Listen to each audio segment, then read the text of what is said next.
Welcome to the Impact Multiplier CEO podcast.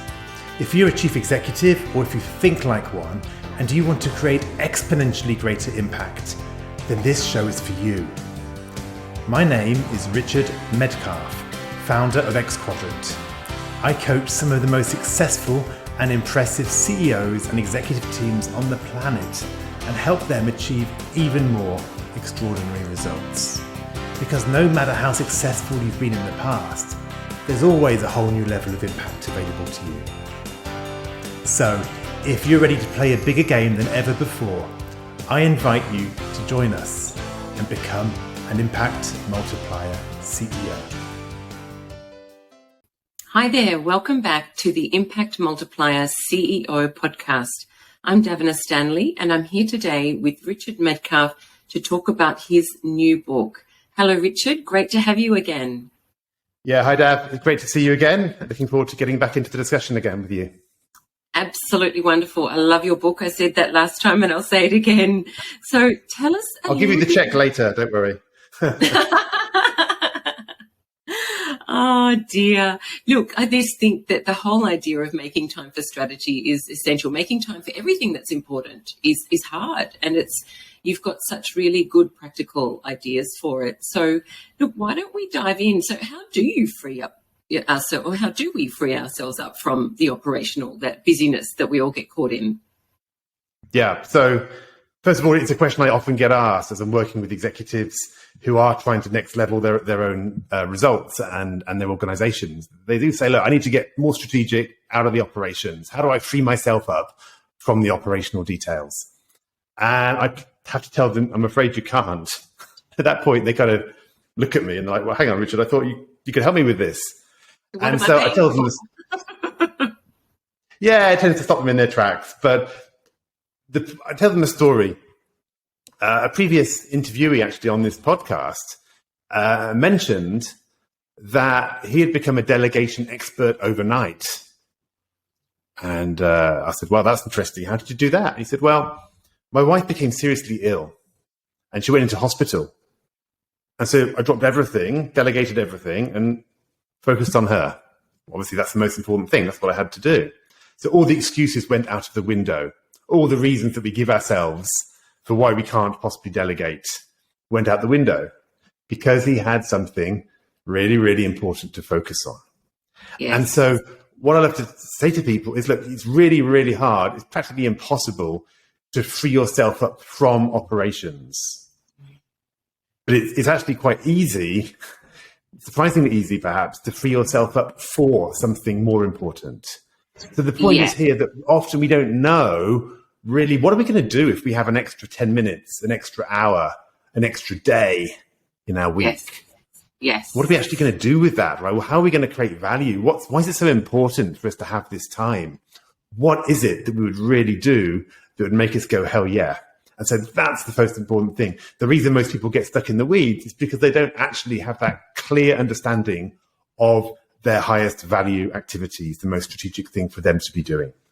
But it becomes self-reinforcing, doesn't it? Because you're so busy, you haven't got time to think, to work that out.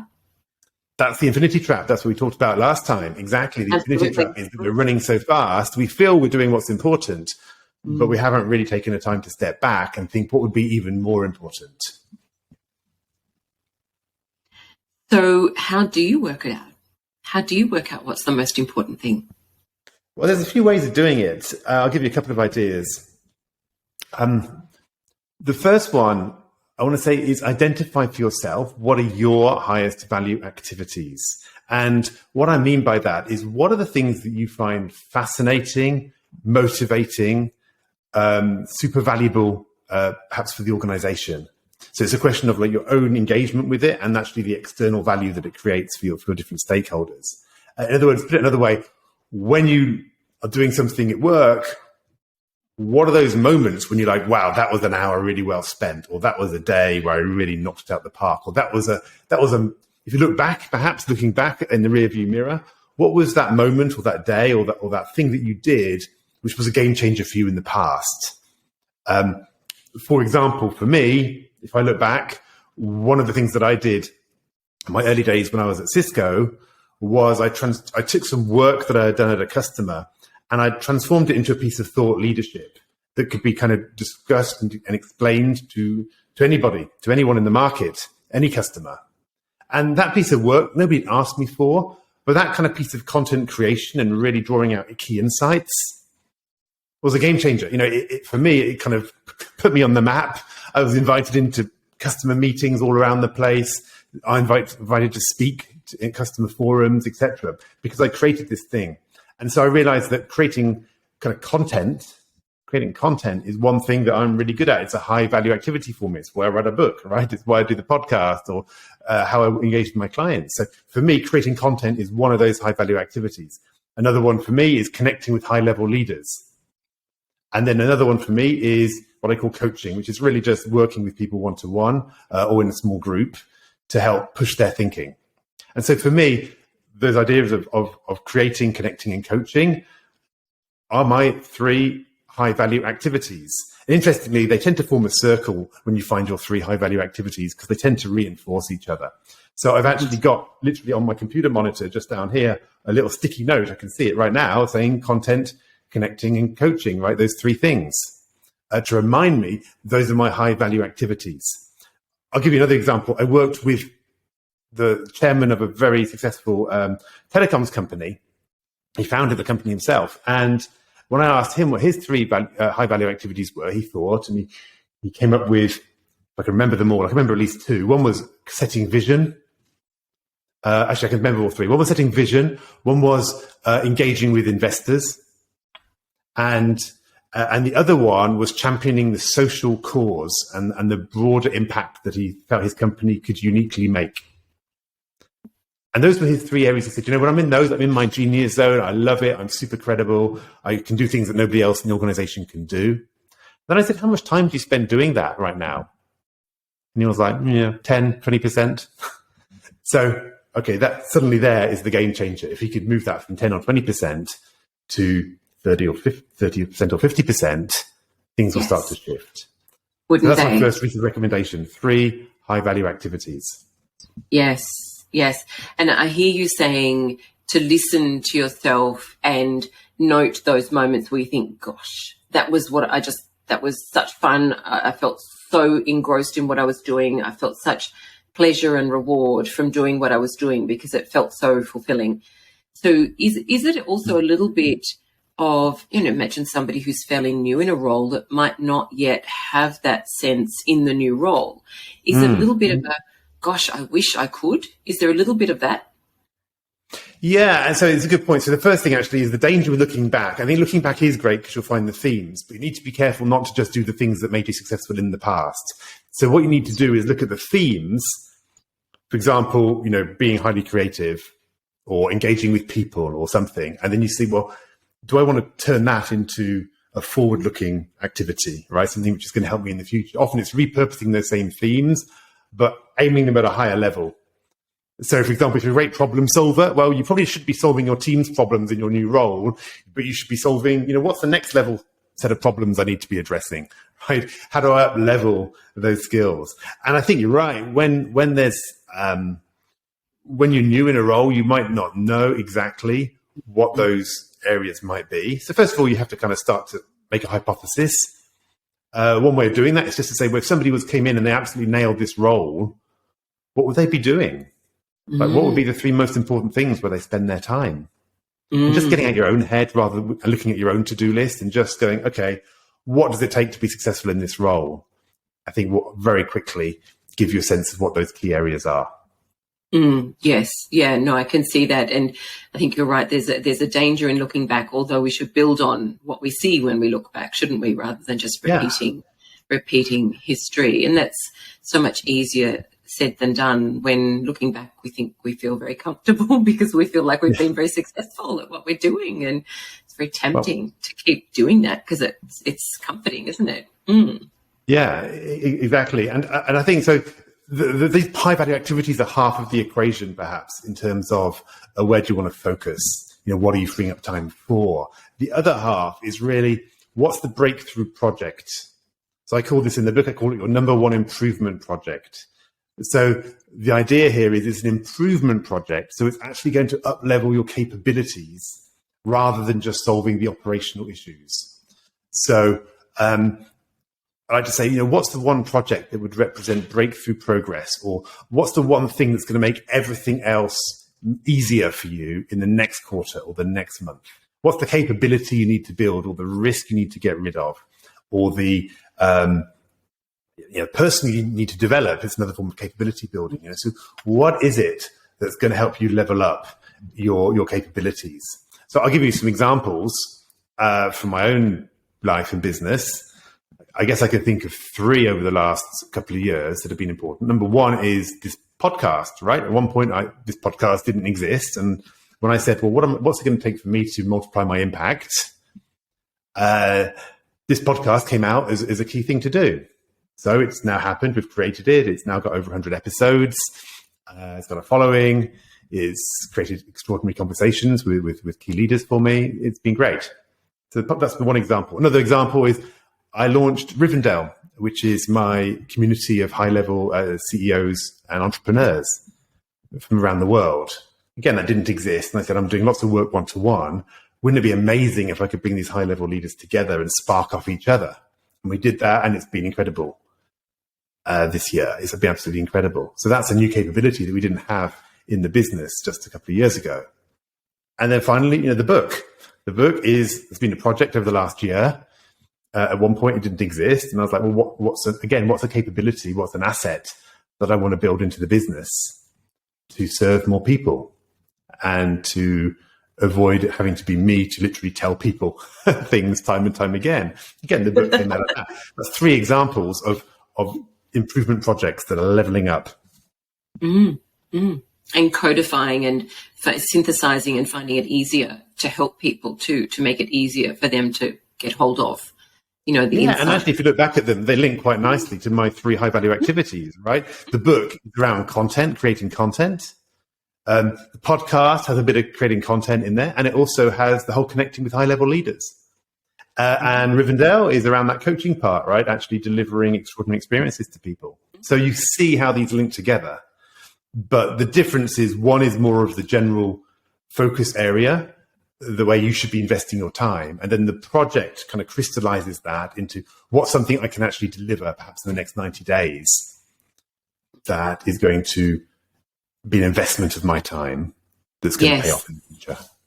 And I love the way you said you wrote the book. Correct me if I've got the number of days wrong, but I think you wrote it in 100 days or something. Yeah, pretty much. I mean, the secret there, that's probably a whole other conversation, but the way I did that was you've got to be really clear about what you're going to say. And then once you know it, writing it isn't so hard. So it's all about the outlining. And of course, this is work I've done on my programs with many people, with clients one-to-one. So these were conversations I'd been having already. So it wasn't inventing it from scratch, right? I was kind of distilling information. No, absolutely. I was chuckling on the inside when you said once your ideas are clear and once you've got your outline, it's actually really quick to write. That's rather singing my song, Richard. I absolutely agree with you. It takes no time at all once the ideas are clear, does it? So, no. Well, yeah, exactly. The expert, yes. Yeah, well, absolutely. Not in your area, but certainly in the idea of getting your ideas clear. Absolutely. Yes. Absolutely. So you've given us some really useful thoughts there. But where do you start? Hi, this is Richard. I hope you're enjoying this conversation. This is just a quick interlude to tell you about my book, Making Time for Strategy, which is being released in January 2023. It deals with perhaps the number one challenge I've come across in my coaching work with top executives: how to get out of the weeds of operations and make time for the high impact strategic work that will lead to breakthrough results. If you're serious about multiplying your impact, you do need to elevate your use of time. So I highly recommend that you head over to makingtimeforstrategy.com, where you can find out more about the book and download some free chapters. Now, back to the conversation. Yeah, where do you start? So once you've got that real clarity around why is it important, do you really want to free up time? Is it really something you want to, is this a game you want to go on, a game you want to play? And then what am I going to do once I actually have the time? Like, those are the foundations we just talked about. And then, how do you go about actually creating that space to think and to act? Well, as I mentioned last time, there are 4 areas that we need to address. If you like, 4 barriers we need to knock down or get over before we actually see that time really free up. And as I mentioned last time, there's the acronym TIME. There's these 4 areas. So T is for tactics. Okay? Tactics are important because that is when you get down into the concrete behaviors. Do you have a plan? You need a start point. You need to know where you're starting from. You need to know where you're ending. Like, what's your goal? Is it to free up an hour? Is it to free up a day, a week? What's your goal here? What's actually your goal? And over what time frame? So put yourself a bit of healthy pressure to get it done. And then also, do you have the basic habits of workflows in place to manage that infinity of demand coming in for you, all those calls on your time and attention? So there are some really practical things that I see that even very senior leaders, they don't actually all have in place. And obviously at that level, your time is so precious. If you end up getting sucked into useless meetings or spending your time in your inbox, it's not a great use of time. As somebody once said, no great business has ever been built from the post room. So,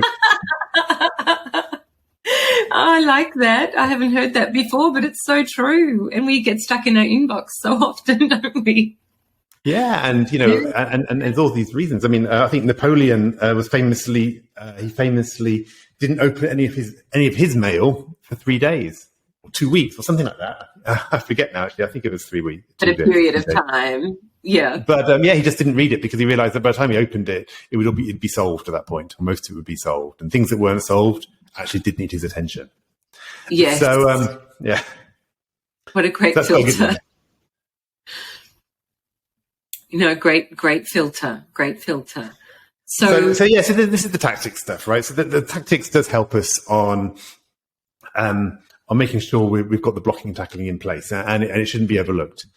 But that's not enough. And most people kind of stop there and they go, I just need another hack. But then once you've got your tactics and your plan, you need influence. That's the I of time. Influence is so important because unless you get people on board with the way that you want to shift how you operate, you'll kind of get pulled back by their expectations and their requirements.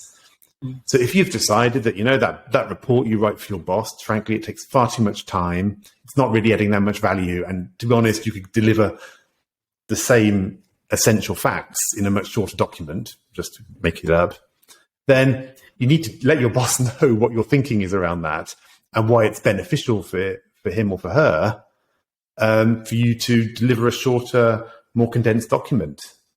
And you might have to kind of sell it to them a little bit. Hey, I'm not going to give you all the long details I used to give you, just a high level summary, but that's going to free me up to these other projects, which I need to get to.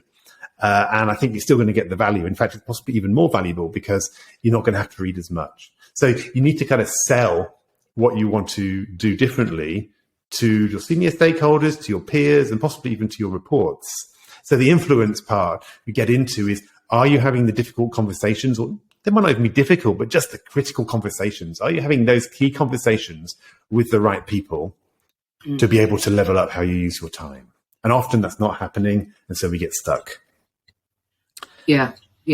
No, I see that a lot. And, of course, you're hitting reports, which is a bit of a sweet spot for me. I see a lot of need for that conversation you just described. But influence, so tactics and influence, what else? Yeah, so then we have mindset. And mindset is really the fact that what we think is true creates the world that we live. So what we believe is necessary, desirable, and possible, that actually shapes the way we look at things. That's why I hear leaders go, they'll say things like, I literally right now I can't free up the time. I can't do it. Right? It's right now. It's really important for me to be doing X, or it's just not the moment. It's crazy busy. It's going to get quiet in the next quarter. All these kind of lies that we tell ourselves. I'd have to say we're perfectly busy. Yes. We're perfectly busy. We're as busy as we've decided to be. And when people go, no, that's not true. You don't understand my situation, Richard. I've got my board, my managers, my stakeholders. I'm like, whoa. you need to take the ownership for this. We've decided that this is our priority right now. And we need to just decide, is that based on reality or is that based on just our thinking about how we see things at the moment? Mm-hmm. No, I really particularly loved that chapter. I thought, I'm not going to obviously go there just now. We'll wait till we get to talking about it in more depth. But the way you talked about that business of being perfectly busy really rang a big bell for me. So I do like to push people because a lot of my clients, they're very high achievers. They feel they have total ownership and total self-responsibility. And then when it comes to this question of time, they'll kind of go, it's just crazy right now. It's crazy. And it's like, well, how are you creating that craziness? No, you don't understand, Richard. It's like, whoa. Are we getting into victim thinking at this point? Are you saying, yeah, it's not my fault, poor old me. It's just a crazy world. I'm only the CEO. So I love to push them on that. I love to push them. And so the issue here is that sometimes we're often driven, our behaviors are being driven by our identity, the way we see ourselves, the way we see other people. And that's the mindset issue. And the very last bit of time, what is it? Yeah, so the very last bit of time is environment. So we need to be setting up, first of all, environment for ourselves to operate effectively, but also for our broader team and even if we're in senior leadership, perhaps the whole company. Because so many companies, I was talking to somebody the other day and they were complaining, they were saying, you know what, we've got messages, emails going, we've got WhatsApp messages, we've got Microsoft Team threads. It's impossible to know what's going on. We're expected to have notifications on all the time, so everyone's distracted permanently. It's so hard to kind of focus. And so that kind of culture of busy work, and they see it as, people describe it as we're being agile and flexible, but actually it's just chaos, right? It's just, we're all rocking and rolling, trying to do things out. But in an organization, there's massive inefficiencies when that kind of knee-jerk reaction becomes the norm. And so if the whole organization is full of people being super, super busy, stuck in the weeds, and not putting themselves out to really align, then you have a problem. So environment is the area of how do I, as a leader, shape the culture of immediately around me, around my team, and around the broader organization, so that we can come from this place of stillness and being more strategic. No, that's fantastic. That's really practical. And the idea of it almost sounds unachievable until you start getting into the steps that I think you're going to share with people. So, you start with tactics, I think, for pretty good reasons. Talk to us a little bit about that and let us know some more of what you've got in mind there. Yeah, well, so starting with tactics is often for many people the best place to start, because actually, like with anything, unless you know any journey, you need to know where are you starting from, where do you want to go, and how long is it going to take you to get there, and then start to do some of the practical things to go from A to B. And so tactics is a great place for everybody. However, it's not always for everybody. The reason for that is perhaps for somebody, they might actually be have their tactics pretty nailed in, but their influence isn't really creating the results that they need. Or actually they're actually perfectly, really, really strategic, but they need to address their organization first if they're going to make further progress. Or again, somebody else, it might be their mindset that's the first place to start, because right now they don't even believe they can make any more time for strategy. And so the book actually has a bit of a choose your own adventure path built into it. When I was a kid, I used to love these kind of stories that, you would read the first paragraph and then it would give you a choice of what you wanted to do next. If you wanted to open this door, turn to page 59. If you wanted to, move on to the next place, go to page 52. And so the book's a bit like that. You can jump straight into tactics and work your way sequentially through the book, or you can jump into whichever part is the most relevant. And there's even actually a little quiz, which is on the main book website at makingtimeforstrategy.com. We actually just answer 20 questions, and it will give you, first of all, a quick assessment about what is your Making Time for Strategy score, right? So just roughly, where are you on this journey of being more strategic? And secondly, which is perhaps the number one place you might want to start? And so it's not always tactics, but I think for many people, tactics is a great place to start, and just getting clear about what the game is and what's it going to take is often a good first step. So I think we can talk about that one next time and then take it from there. No, that sounds fabulous. And, if I think of my own adventure with this sort of productivity, strategic improvement game, I suppose, I think what I realized from listening to you speak there is the only things I had done were tactics. And I had missed actually all of the other things. And, that got me some distance, but it wasn't nearly enough. So now I'm really excited to take everyone with you on this journey. Dad, I think you've really nailed something there. That's often what happens. It's in why I wrote the book, because people often go, I've done all the productivity advice. I've gone through those 99 tips I found online about all the things I can do with my Gmail and filters and batch things and all that. And I deal with some of that stuff in the book, but it's still too much. And it's because we haven't looked at those other things, right? We still feel the obligation by our peers, our stakeholders, our boss, by the company we're in, and even by ourselves, we still feel that need to do things in a certain way. And that's what's holding us back. Exactly. It just tidies up what's in front of us. It doesn't give us anything more than an incremental shift, I think. At least that was my experience. And then I got quite stumped and I was like, what on earth do I do now? And then we started talking and went, oh, that's what I do.